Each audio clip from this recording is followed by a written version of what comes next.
Hello అండి. ఈరోజు నేను చేయబోతున్నాను మహారాష్ట్రన్ డిష్ కందా చట్నీ. వాటి కోసం నేను ఉల్లిపాయల్ని చాలా చిన్నగా చాప్ చేసుకున్నాను. అలాగే కొన్ని పచ్చిమిరపకాయలు, కొత్తిమీరని కూడా సన్నగా చాప్ చేసుకున్నాను. దాంట్లోనే కాస్తంత పసుపు, తగినంత కారం, అలాగే ఉప్పు వేసుకున్నాను.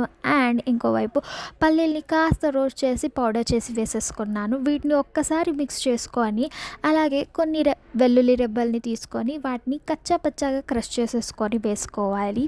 ఒక్కసారి వీటిని మిక్స్ చేసుకున్నాను. అలాగే ఇంకోవైపు నేను 2 టేబుల్ స్పూన్ ఆయిల్ని బాగా వేడి చేసుకున్నాను. ఇప్పుడు ఈ ఆయిల్ని మనం ఇందులో యాడ్ చేసేసుకుందాం. ఆహా! వాట్ ఎన్ అరోమా అండి. చాలా మంచిగా అరోమా ఉంది. అంతే అండి, మన కాందా చట్నీ రెడీ అయిపోయింది. ఇది రోటీస్కి, చపాతీస్కి చాలా బాగుంటుంది. నేనైతే జొన్న రొట్టెలు చేసుకున్నాను. మీరు కావాలంటే దీంట్లో కాస్తంత ఆమ్చూర్ పౌడర్ లేదంటే ఫ్యూ డ్రాప్స్ ఆఫ్ నిమ్మరసం వేసుకోండి. చాలా బాగుంటుంది. మీకు కనుక ఈ వీడియో నచ్చినట్లయితే లైక్, షేర్ అండ్ సబ్స్క్రైబ్.